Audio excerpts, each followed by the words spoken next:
you're having a wonderful day today. I am. Do you know what makes us great readers? Well, what makes us great readers is that we keep reading. You can read books by yourself, or you can ask people to read books to you. When you start loving reading books, that makes you a great reader.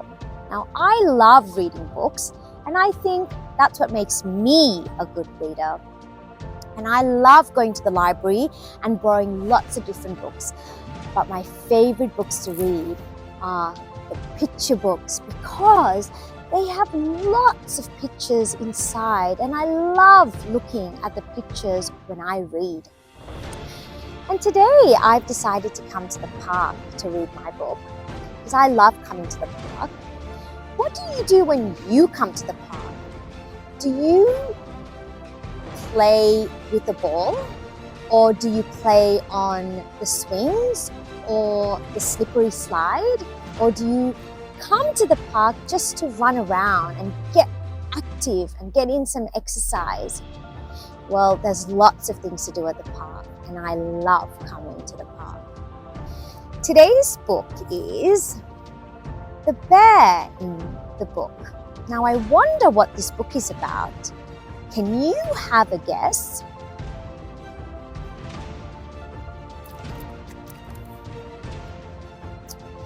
Now, I can see a little boy with his mom, I think, and they are reading a book. And that book looks familiar. Once there was a book. It was square with words and colorful pictures, and it lived on a shelf with many other books. It belonged to a little boy, and it was his favorite book. Now, do you have favorite books that you like to read? I do. But I don't just have one favorite book, I have lots of favorite books. When it was time for a story, the boy took the book from the shelf. He opened it and looked at the pictures. Then he handed the book to his mama. She spread it across her lap. The boy cuddled up next to her. Now that looks very comforting. Do you like cuddling up to your mama or papa and giving them a book for them to read? I think that must be one of your favorite things to do. The book was about a big black bear who went to sleep for the winter. Do bears really sleep all winter long? Asked the boy. Yes, his mother said. They hibernate. The boy turned the page. The bear was munching on berries and leaves. He was fattening himself for the winter. Then he gathered twigs and carried them to his den. He was making a soft bed, said the boy's mother. Now there's an interesting word, hibernate. Do you know what that means? Well, it actually means that some animals in the winter would go to sleep, and they'll sleep the entire winter. And that's what we call hibernating. And they often go to a den, which is what the bear's doing, or they might dig a hole underground and they come back up once the cold winter is over.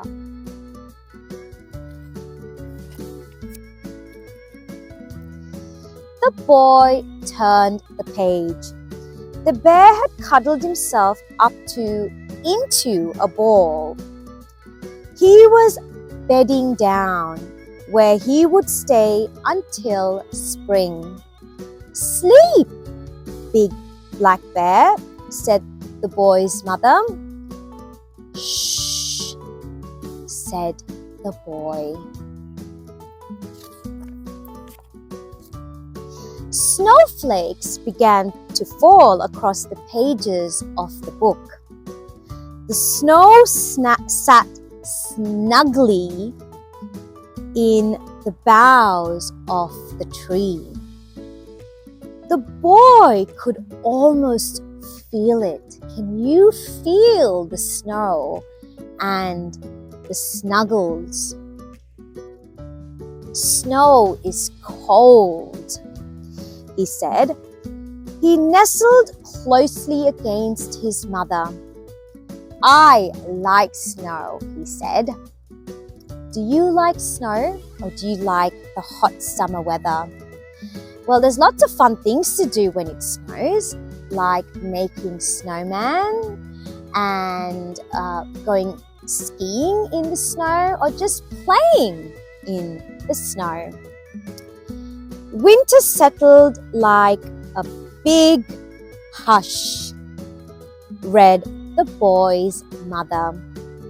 And the big black bear slept. Shh, said the boy. So we can see here that the bear has gone to sleep for the winter. Life went on outside the bear's den. Now you can see that only some animals will hibernate and some will just be okay to spend the winter outside and not going to sleep, like these animals. So I can see a fox and a little rabbit that's not hibernating. Rabbits hop through the snowdrifts. The trees shivered. So even though they don't hibernate, it's still cold and there's some shivering going on. And the wind blew its icy breath across the fields. The boy found the animal hidden in the pictures. A deer, a rabbit, and a fox. Now, I found the fox and I found the deer, but can you spot... Sorry, I found the fox and the rabbit, but can you spot the deer? I think it's hiding behind a tree.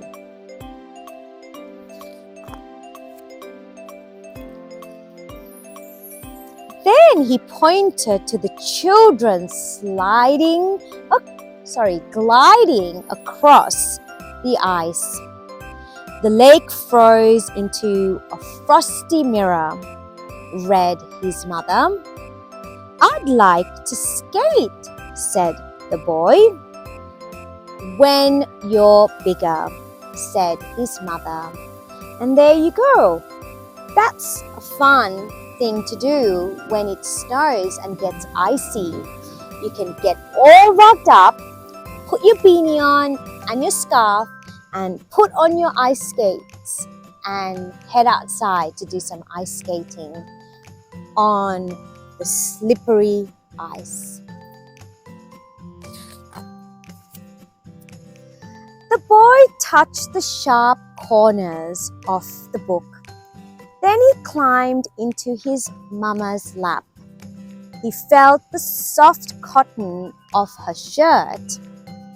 She wrapped her arms around him and she turned the page. Now, does that not look very cuddly?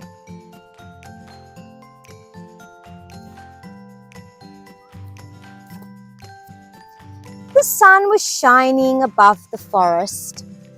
Yellow, said the boy, smiling at its bright, round face.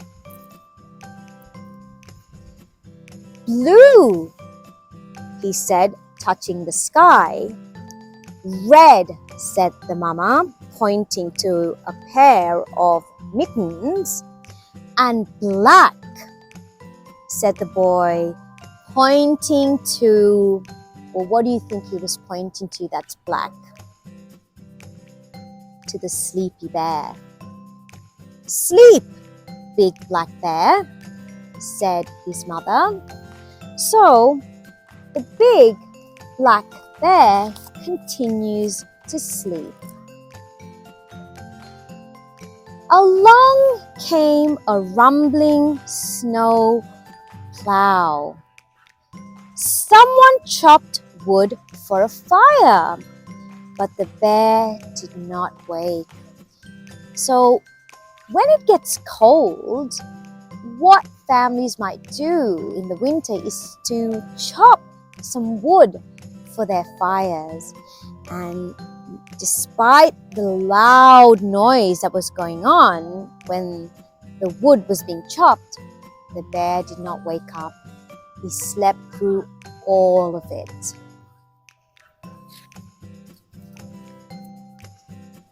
Mama turned the page again. Smoke spiraled from chimneys, writing messages across the sky. In the house is a warm fire, a table, a chair, and a bed, read the boy's mama. Now, this is probably where all the wood went. And inside, you can see, if you look very closely, there's a fire going on, and that is keeping them warm through the winter. And you can see outside all the winter snow that covers the house's roof and the outside, so it looks very cold. Now she turned the page. The trees had shrugged the snow off their back. Winter had crept off like a weary visitor. But the big black bear was still sleeping. "Shh," said Mama, turning another page. So it looks like winter's over, and there's some color back again in the area, but the bear's still hibernating and asleep.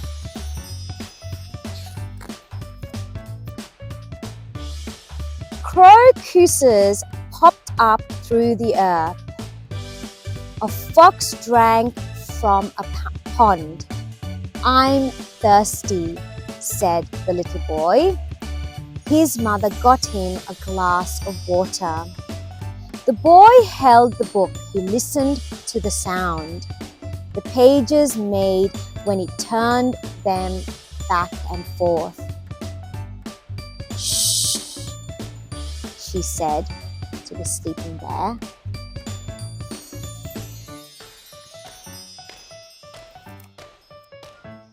The boy drank his water. "Do you think the bear gets thirsty?" he asked. "No," answered his mother. "He doesn't eat or drink the whole winter." Now, I'm wondering how this bear's surviving 3 months of winter and not eating or drinking anything. Can you do that?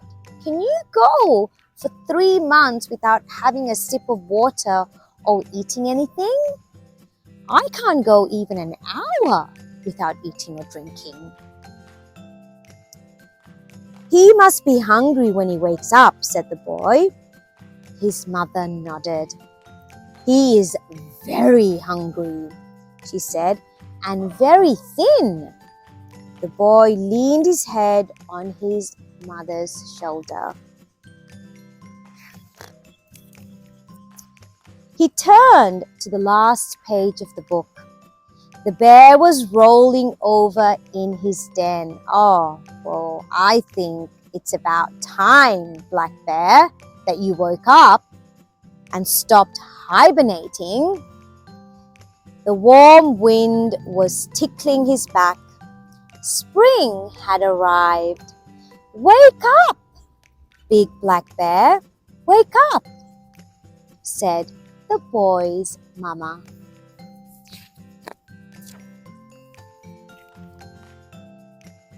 The bear got to his feet. He crossed the page and walked out into the sunshine. But the boy's eyes had closed. Now the little boy was sleeping. His mama tucked him into bed. She closed the book and kissed him goodnight. "Sleep, little boy, sleep," she said. And that is the end of my story today about the big bear in this book. Now, isn't that interesting that the bear went into hibernation for the whole winter? He went to sleep and he didn't wake up. He didn't need any food or any water to drink. He just slept and slept and slept. And when the seasons changed from winter to spring, the bear woke up. But just when the bear woke up, the little boy went to sleep. I hope you enjoyed reading this book with me today. I did.